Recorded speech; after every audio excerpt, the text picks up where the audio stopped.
Hi everyone, welcome to today's Noon Talk. So today's speaker is Philippe Dupré from Université Laval in Quebec City.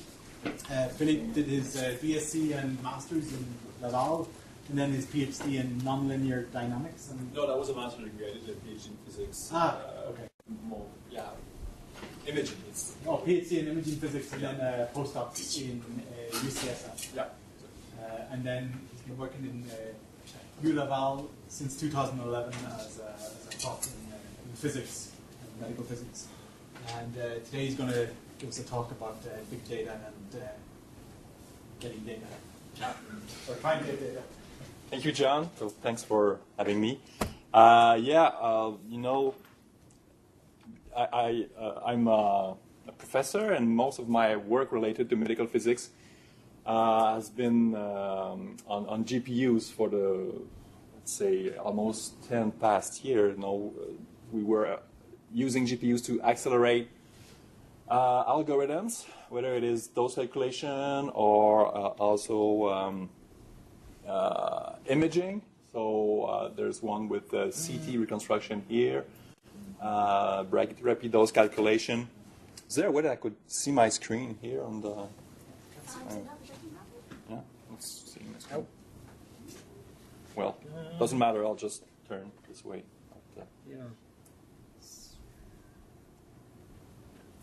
Not sure. Okay, no problem. And more recently, we applied these techniques for proton dose calculation. But I'm not here to talk about that much, all this GPU stuff. I'll talk about data management and current challenges and trends in data management today, because I became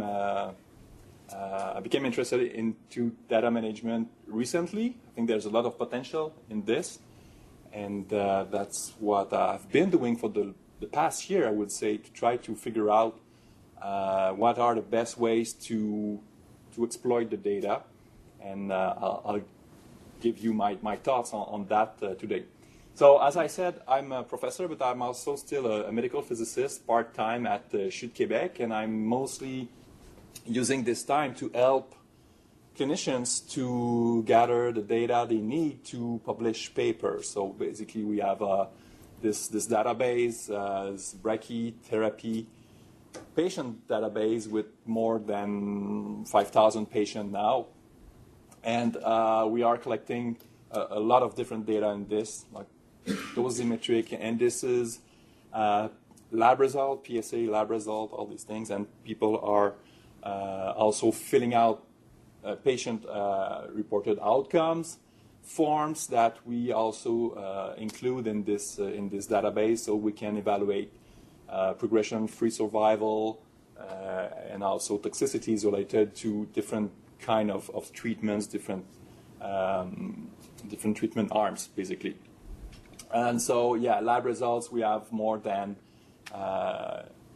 100,000 lab results since more than 20 years now. Okay, it's almost 25 years. And it's still accumulating. I'm still, retrieving, I would say, 2,000 new PSA lab results every 3 to 4 months. And in this way, we can follow these patients in the long term, because these patients in prostate cancer, they survive a long time.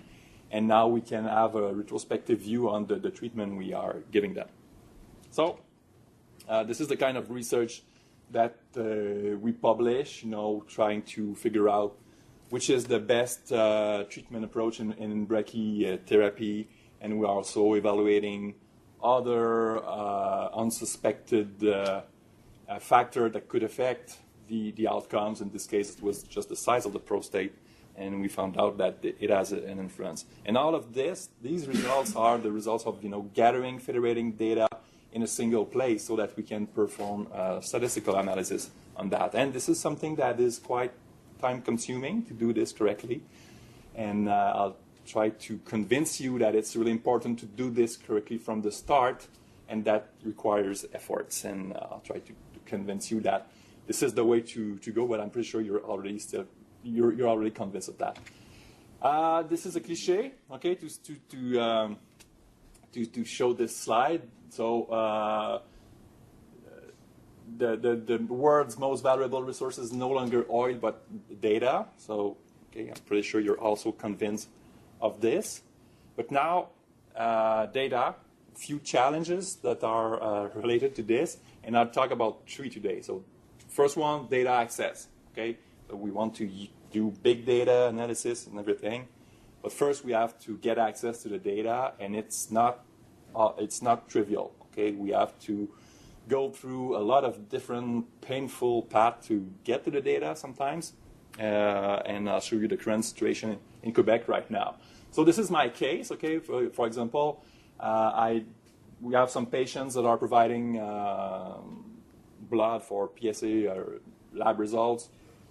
And depending on who's the prescribing MD and where the patient is going for the test, the result will end up either at Crystalnet in Chute Québec, which is our EMR, basically, okay? And if it goes elsewhere, then the result will end up in the DSQ, in the Dossier Santé Québec, okay? So all the data that is coming into our CrystalNet database, I can retrieve by batch easily, like I said, 1,000 at a time. But if I want to do the same thing for patients that are dumping their data in the DSQ, it's not possible, okay? It's the law. I don't have access to this. So I see some holes in the data now, because if they are in the DSQ, I don't have access anymore. Okay, so that was supposed to be like a facilitator for sharing data, but in my case, the law forbids me to access this data. So the big problem, especially for patients that are surviving 10, 15 years, you know, they're not. Their follow-up is done by a family MD and not by a specialist at CHU. So these guys, we lost them at follow-up, unfortunately, because their data go into the DSQ. The strange thing is that you, as a citizen, you can access to your data in the DSQ. Okay, you can create an account to Carnet Santé Québec, and you can go and see your lab results, unless you sign up for the fichier des refus, which kind of forbids the sharing of information. So there's basically 3 domains that are stored in the DSQ, all the drugs, all the imaging results, and all the lab results. Okay, this is the big 3 domains of the DSQ. And this is the refusal form if you don't want to share it. But, you know, the people usually don't do this. They're very happy to share their data. But for researchers, it's very, very difficult to access data. So this is in French, but it says that delays that are very long to get access to data if you go, you know, through the normal process, asking the Commission d'accès à l'information for access. This is another newspaper article on the same kind of problem. People, you know, having a hard time getting access to data. People are also organizing a workshop on this topic. This was a workshop at ACFAS 2 years ago. Another one last year by the group in Sherbrooke, which is about data access, basically. People are gathering, and they are all convinced of the same thing, but somehow, you know, politically, it's very, very hard to change things. Data access, if you go to the chief scientist of Quebec, Rémi Quirion, this is his agenda. So access to data is, you know, one of the first thing on top of the list. And he's been, you know, doing some lobbying to the ministries, to the CAI, to every instance that has some power to change things. But he is, I think, really disappointed with the result. He's kind of not very, very happy about, you know, all these efforts, because right now nothing has changed. So we'll see with the new government, but it's mostly statu quo on this side. And, you know, on the Canadian level, it's been recognized that data access is crucial if we want to do, you know, data-driven science and improve health systems. And this is a funding opportunity that was launched last year. and if you look at the amounts, it's like $39 million over 7 years, okay, to create a data access portal that will federate all the drug, lab, and imaging data, okay, at the Canadian level, no matter which jurisdiction you're in, whether it's in BC or Quebec and everything, okay? And this was awarded to a group led by Kim McGrail at UBC. And you see the sites here. In Quebec, we have the guys in Sherbrooke, Jean-François Etier, Alain Vanas.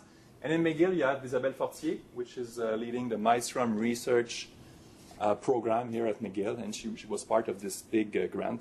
So they have basically 8 months to come up with a portal to get access to the data. So we'll see how it goes, but there's a lot of work to do. I just want to finish on this topic with this strategic plan of the Quebec government. So the Quebec strategy for life sciences, and they identify clearly 2 domains, so precision medicine and exploiting big data in health as like the big things where we want to go. But still, and data access also is a priority, but still it's very difficult on the ground to have access to data. So I won't go into details on why it is difficult to access data. I could go on for probably 2 hours on this topic only, but I won't bore you with all the legal detail about it. But basically, there's obstacle at the governance level. All the consent mechanisms also for patients are outdated. Okay? People are still signing on paper for a single project, and we cannot cross data across projects. So there's a need for a new consent mechanism. And there's new challenges also imposed by the GDPR regulation in Europe with new concepts like the right to be forgotten. So we as researchers, we should provide mechanisms so that if someone says, I don't want you to have my data, we should basically erase all the data. So that poses other problems. And from a technology point of view, there's a lot of challenges also. People in AI say that they can almost all the time re-identify people, even if they don't have basic identification, name, numéro d'assurance maladie, that kind of thing. Just with AI techniques, they can, by cross-linking databases, they can re-identify people quite easily, so that poses other challenges. So I just want to mention, that for consent, we've been exploring new solution. This is called meta-consent. So people basically sign something that is more general in terms of consent that allows us as researchers to link databases to do data science. And the principle is that they consent for a specific context. So they could say, if there's no big pharma involved, and this is research made by a Canadian researcher, so don't bother me, I say yes. Otherwise, if there's big pharma, just come and I say yes on a case-by-case basis. Well, this is a new model of kind of gathering consent and managing consent from patient for data sharing. So that was the first challenge, data access. Second challenge, standardized data management. Okay, so I'm sure you've all had Excel files with a lot of data in this, and you get messy really, really quick. Okay, so now we need some kind of structure, some kind of guiding principle, standards basically, so that we do things correctly from the beginning. Okay, and if you look, there are some societies called Research Data Alliance, which are promoting new standards in data sharing and that kind of in this field. So in my case, I'm very proud that my data are usually kept really clean, and I have my Access database, but everything that goes in there is checked, and there's, I think, no garbage going in. But this is, from a local perspective, that works. Now, what if I want to share or increase the number of people in my database by linking, with data from McGill. Okay, so how do we do this? We need methods, okay, guiding principles to do this correctly. And data federation will be the key to success. In fact, for all the radiomics initiative, if you want to do epidemiology studies, you need a lot of people to be able to get significant results. Rare diseases also are a case where you need a lot of people to find out things. And in data science, in general, the more the better. You want to have the largest database possible to train your expert system, your AI system, whatever you call it. This is from the group, the Maelstrom research group from Isabelle Fortier in McGill here. So one way to do this is to do this retrospectively. So basically, we have data in Quebec City, you have data in McGill, so let's try to link on a variable by variable basis these data, try to see if there's a match in the definition of the variable, and if so, then we can use, a federated data set. So that's a way to do it, and Maelstrom has been doing this for a large consortium in Europe. So basically, all these countries had the large databases, and Maelstrom came on top of this and tried to derive a unified set of variables that are common across all these sites. Okay, so that's a way to do it retrospectively. Now, if we want to plan ahead and manage data in a way that is easy, elegant, and robust, what do we do? So we read first this paper. Okay, this is a paper that was published in 2016, and last time I checked was almost 1,000 citations on this paper. Okay, so the FAIR principles, and I explained these FAIR principles that are kind of high-level principles that should guide any attempt to organize data. So FAIR stands for findable. Okay, we have to be able to retrieve the data. We have to know that in McGill you are collecting data on brachytherapy patients, for example. Okay, so you have to expose that to the world in some ways. Accessible, so it's related also to the metadata. Okay, and the goal is to let the machine do the federation of the data. So the machine will be able to harvest all the data that is existing on brachytherapy patient, for example. Now, so you have to design systems so that these databases can talk to each other at the machine level. So there's no human intervention in this. Interoperability also is important. You want to basically be able to exchange information between different systems with defined protocols. And you want your data to be reusable. Okay, so that means also all the licensing related to this. So findable, accessible, interoperable, reusable. Persistent identifiers, DOI. So you know DOI for scientific articles, but you can also mint a DOI for a data set. Okay, so you will uniquely identify this data set, and you can cite this data set as the same way you would cite a scientific paper. Okay, so there's an instance in Canada, which is at the NRC, I guess, which is able to mint DOI for data set. So there's no ambiguity. We know that these data were used to get these results. And you can put DOIs on data set, but also on code snippets you used to process this data. So there's a traceability across all the cycle of the scientific discovery, from the data to the analysis. Accessibility, patient consent here. Interoperable means using standard. Okay, basically, if you're using medical images, if you're not using DICOM as a format, you're probably wrong. Okay, so that's what I want to say by this. I'll show an example later on. And reusable is that you want to be able to reuse this data in the future. Suppose you link with another data set that is new data. You want to link it with the past data. It should be easy to do so. This is DataCite, which is the organism that is maintaining the DOI database for data sets. And basically, there's a core set of metadata that you should put to your data set so that it's citable.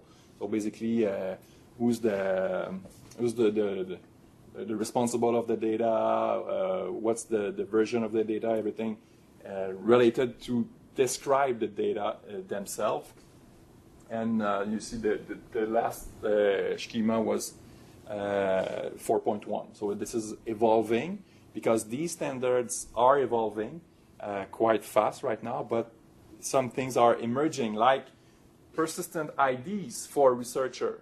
Okay, you should all have an ORCID, okay, that identify you uniquely as a researcher. And then it becomes very easy to look at the production of a particular person. And there's also a persistent ID for funding organism, for institution, and everything should be linked with these persistent identifier to basically remove any ambiguity on the person or the digital object. Using standard means also using control vocabularies, ontologies. So this is an example for prostate cancer where this is a standard that is maintained by, I don't remember the name of the organism, but basically all these variable names, if you use them, then it will be easy to merge data afterward. Okay, so they kind of prescribe, okay, if you did a biopsy, how many biopsy sample did you get?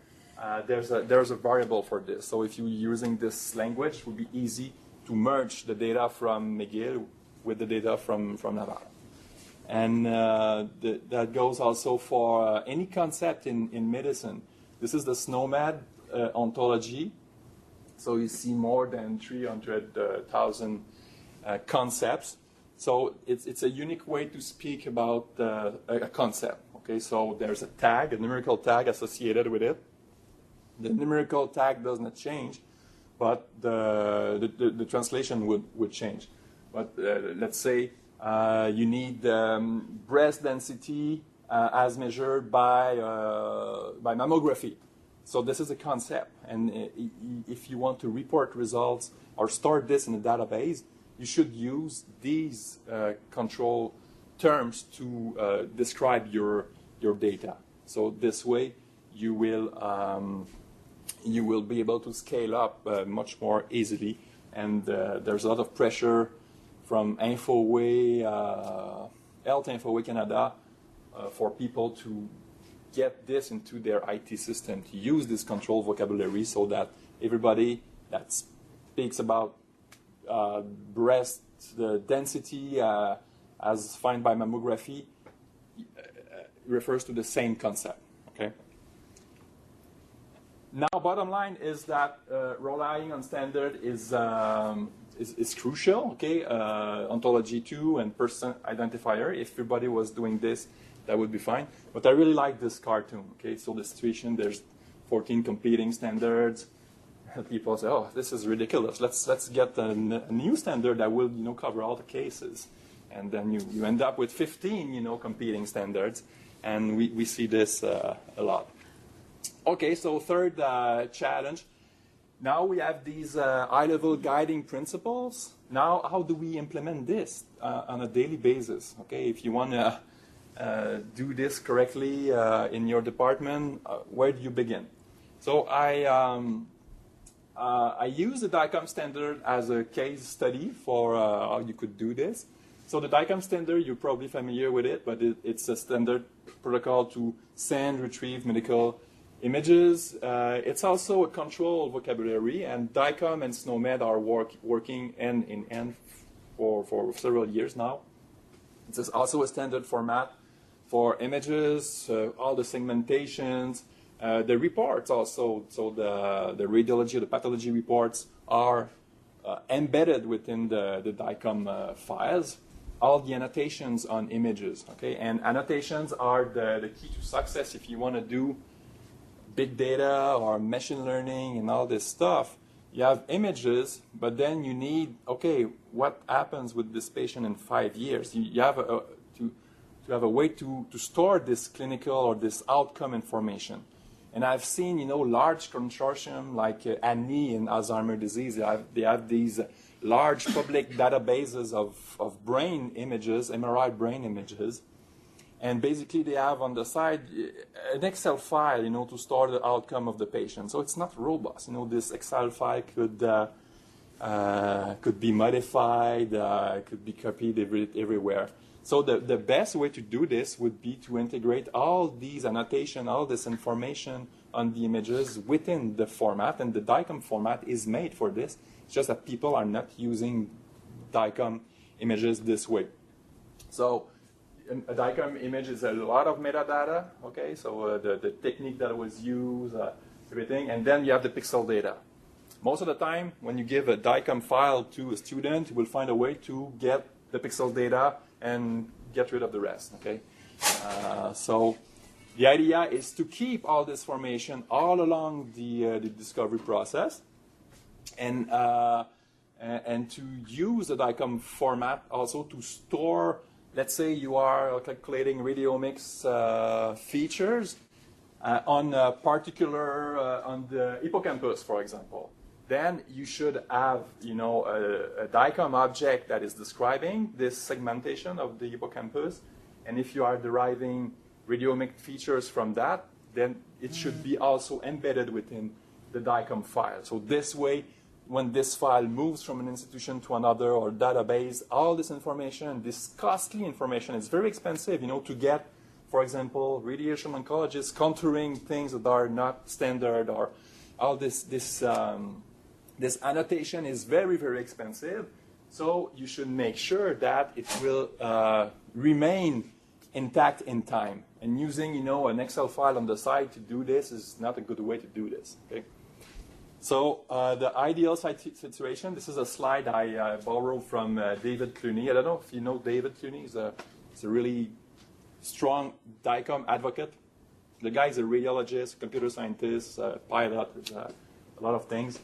But what he says is that, the DICOM container should be used for all the discovery process. So you basically have DICOM objects to store your segmentation, to store also parameters associated with segmentation or all images. All your radiomics features, for example, should be stored in this. So this way you can send it back to the PACS, and the next time you improve your algorithm or anything, you could just retrieve the images and add the information to the information that is already in the file. So that's the correct way of doing this. But most of the time, like I said, you give a bunch of DICOM files to students. They get rid of all the metadata. They get to the pixels, and then they store the features extracted or the annotation in separate files. And in the long term, it's not a good way to do this. So you see here, just by conforming to the standard, you are participating in achieving better data organization. Okay, it's a lot of efforts to put first, because the DICOM standard it's not easy. When you read this, it's really boring. But there are more and more tools that are used to manipulate DICOM objects, create them, modify them correctly. So this is another example I wanted to share with you. That was the evolution of our processes to extract DVHs from, or dosimetric indices from our brachytherapy patients. Okay, so first, before 2011, we had either a technologist or a medical archivist that was looking at the screen on the TPS, looking at the dosimetric indices, and typing this value in our Access database. So I saw a lot of outliers with this method, and it's not very robust. So when I came in Quebec City, we wrote a small, because all that the TPS was giving us was a PDF, okay, with the dosimetric indices computed. but there was no way to get access to this data in a structured way. So the best structured way we had was the PDF that was generated by the TPS. So we wrote a parser to go through this text, and we were able to retrieve the dosimetric indices this way to feed our prostate database. And now the last thing we did recently was to migrate to another way where the TPS feeds our research packs. So all the DICOM RT files associated with the treatment are fed to this database, and then we process these files, those files, the structure files, to regenerate the dosimetric indices and feed our database.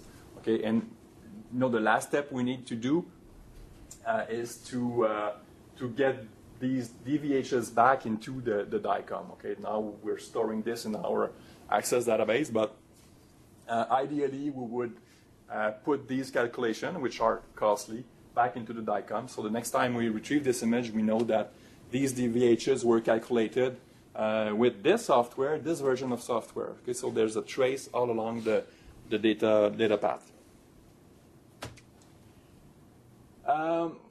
So basically that comes down to data extraction pipelines, which are difficult to maintain. Okay, basically you have certain you have scripts that are run periodically, and it's working. Okay, you have a software version, and it's working, but basically often you will have a new software version, and then the vendor will have messed up with all the DICOM tags, and he used to put information in this DICOM tag, and now the new version it's in this DICOM tag, and so you have to maintain these data extraction pipelines, and it's costly because we have to check that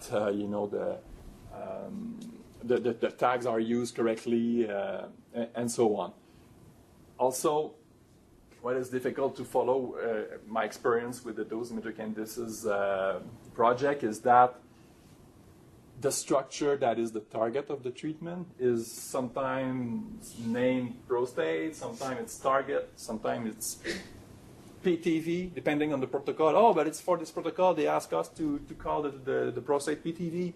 So you end up with a lot of terminology that is used to describe the same concept, and it's we have to do electroengineering to get the things right. So this is very costly to maintain.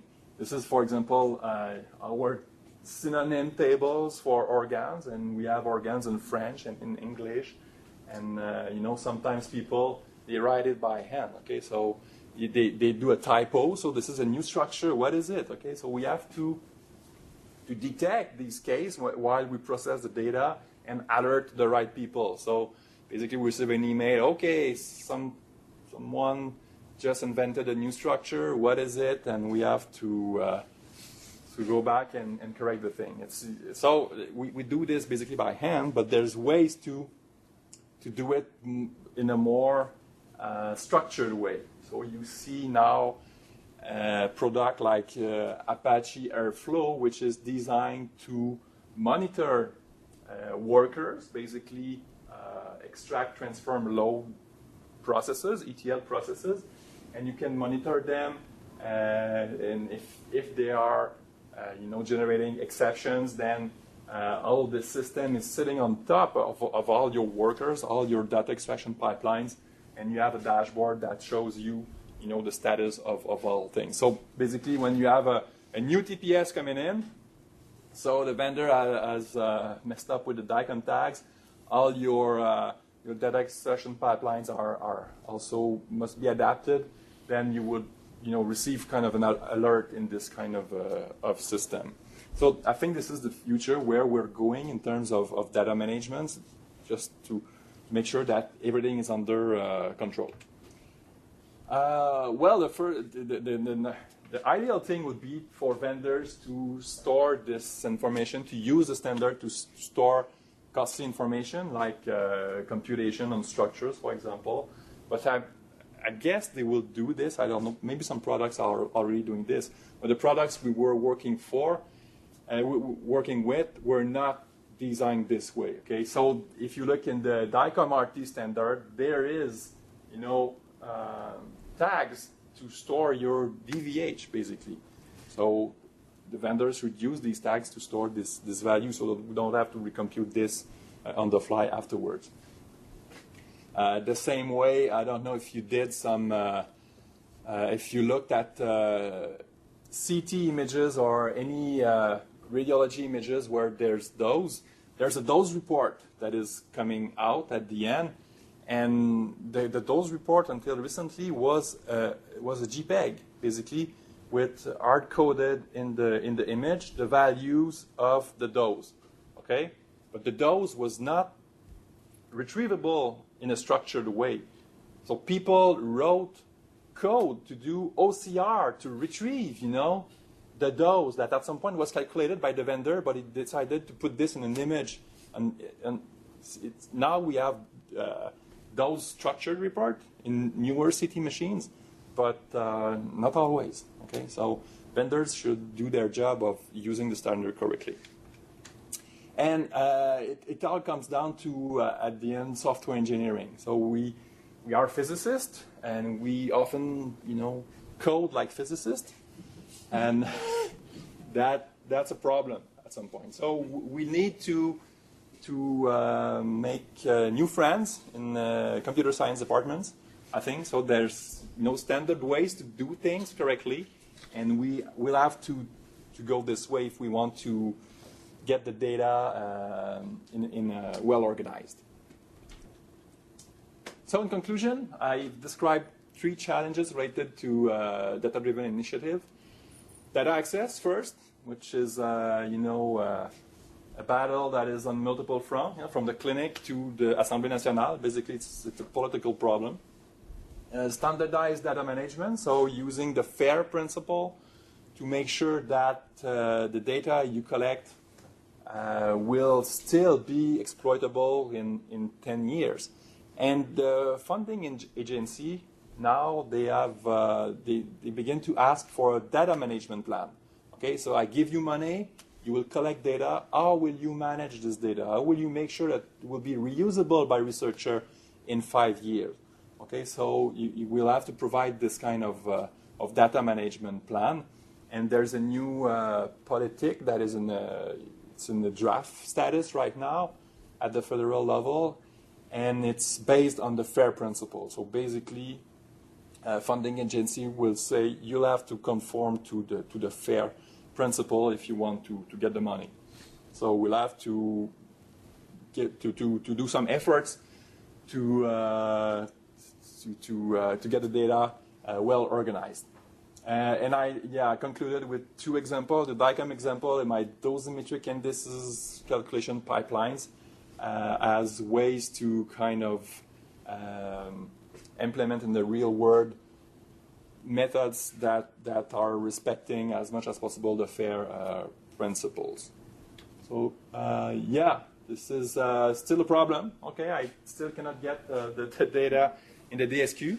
But people at M3S told me that I will be able to do this soon. Thank you.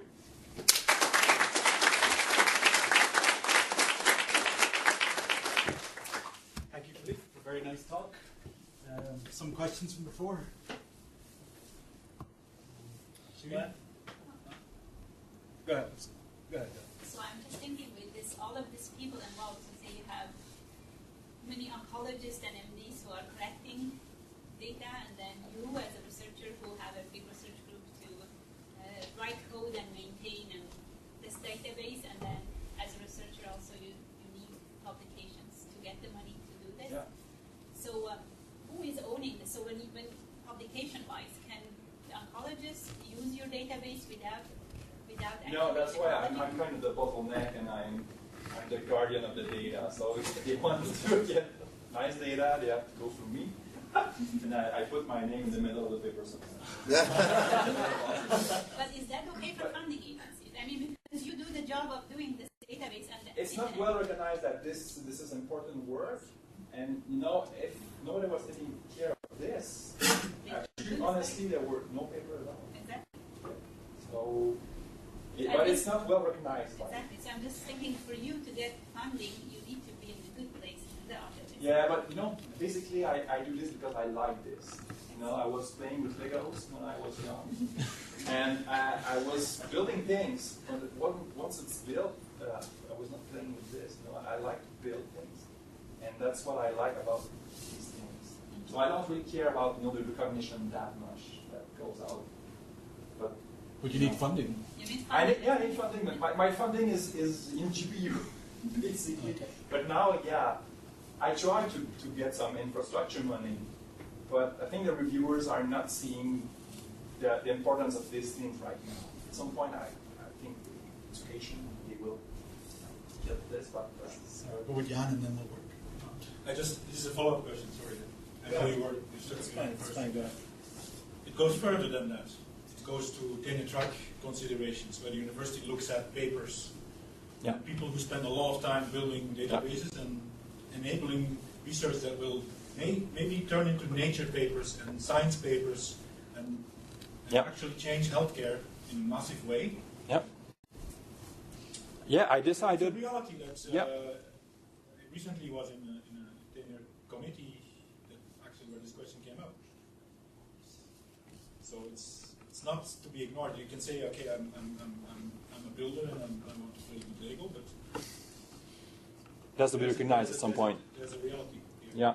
No, at some point I decided, when I took this turn in my career, I knew that I would not reap the fruits until many years. Okay? So for, the papers we got out with the MDs on prostate brachytherapy, I began in 2011. First paper came out in 2015-16. It took 4 years to get the things right. And it's a long-term project. And it's not paying off in terms of publication in the short term. But I think that the expertise that I and others are developing will eventually be essentials for some people. And then, we'll see. Well, first of all, thank you for your presentation. I would like to ask you a bit deep related to data set itself. I mean, here's the image. As we see in your structure, I don't know if this structure or this management type will do kind of normalization of the image, for example. Because as you know, if we have, for example, 2 MRI equipment, let's say our MHC here and CHU in Laval or in Quebec City, probably we have this variation. Want to arrive to the end by finding, for example, radiomic signature common for patient type 1. So, is it possible by this style of, let's say, pipeline or management structure to consider the normalization step? And if it is, what is the techniques, in your opinion, should be integrated, or should be considered? I think bottom line is that you have to keep all the information you have. Basically, you don't throw anything away. Okay, I think Google, they never replace the value in a database. Okay, they make they have the history of the value in time. Okay, so that's the same thing here. If you start with an image from CHU, another one from CHUM, you have to be able in 10 years to know where this image came from. So basically, you want to add information, so you do like post-processing on images, but you keep all the history of what was done on the images, where it came from.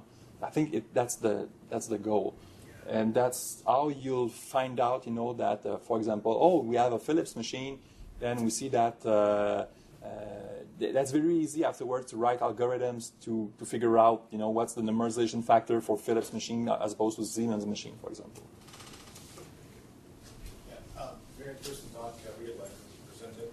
So I have just some sort of question for you. Now, I had a problem when I was working with the ergonomics, and so I had a document structure that said it's a contour, wanted to overlap it on a PET and a CT.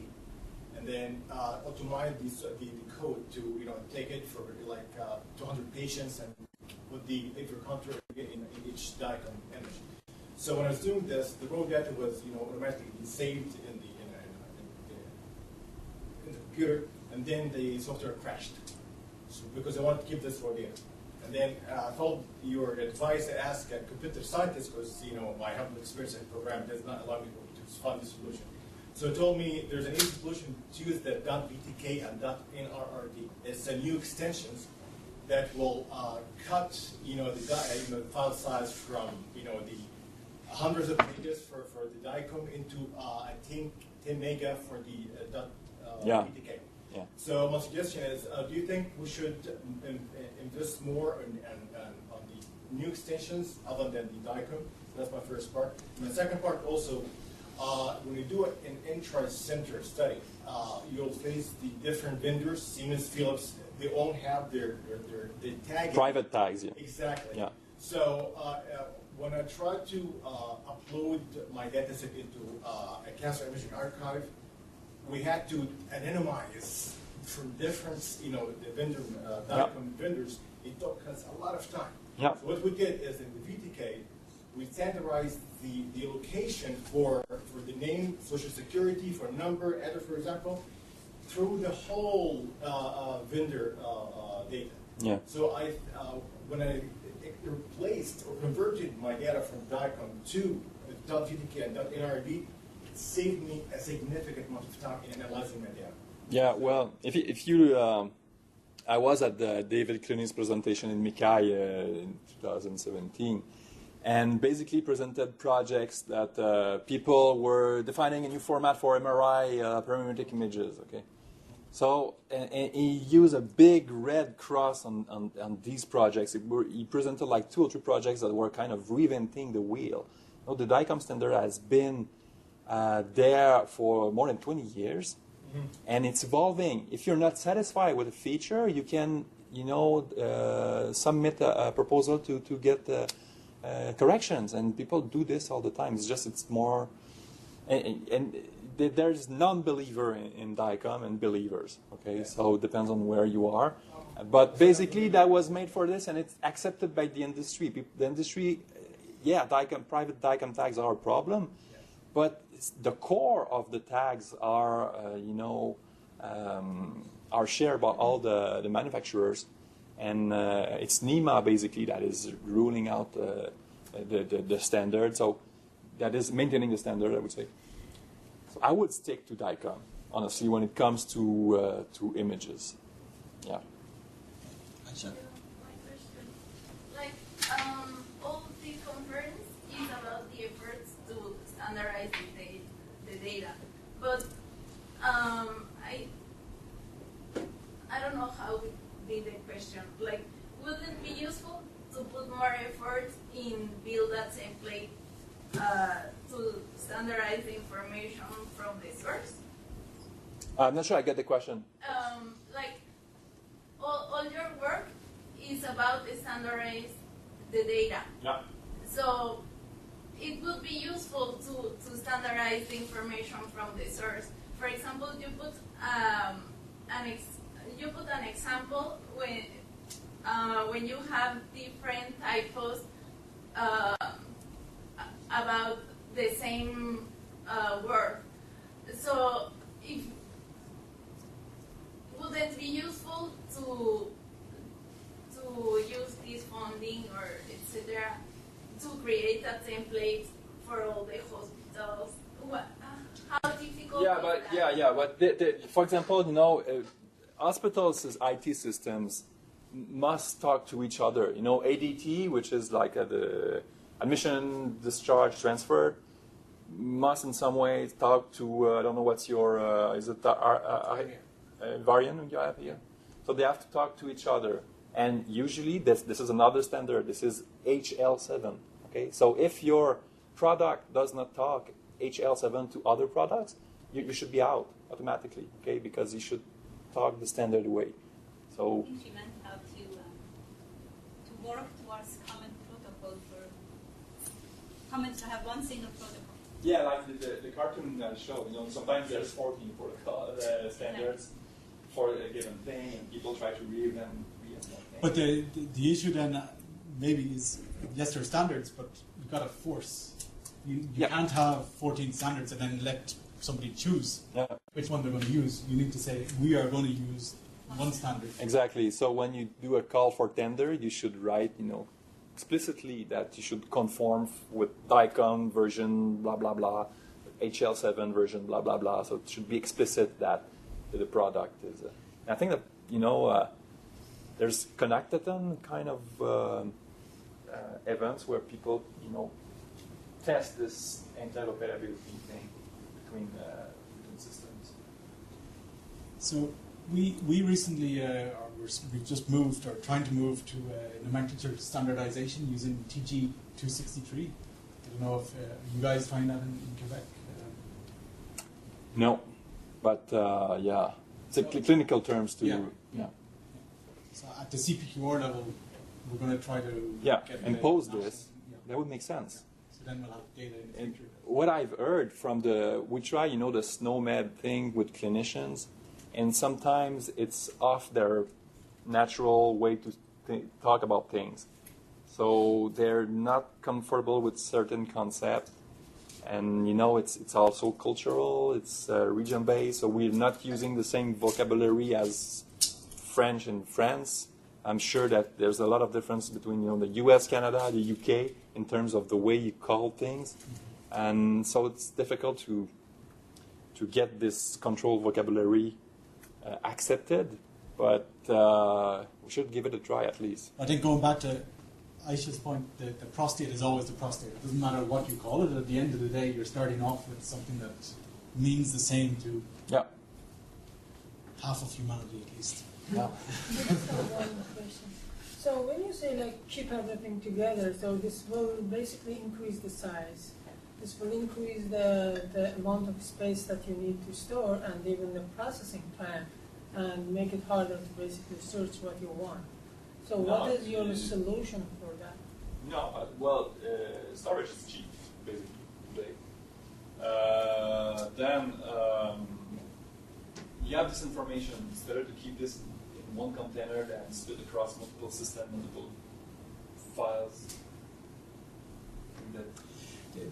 The concern I have with this, and I guess it's backed up by having the algorithm traceable, but if we make a mistake in our definition of the feature and suddenly you have half your DICOM files that have a wrong definition, then you have you have to reprocess the data, and you can either replace the old data or just make a new item in your DICOM list with the new data computed with script version blah blah. And you know, on GitHub, I guess right now you can also mint a DOI for code. So that's another way to be extremely I don't know what's the word, but no, they're very rigorous. Yeah, rigorous about, you know, the whole process of data processing. So you know there's no ambiguity. You know that this value comes from this piece of code, and that was computed on that day by this person, for example. Excuse me, what do you mean in pre-process?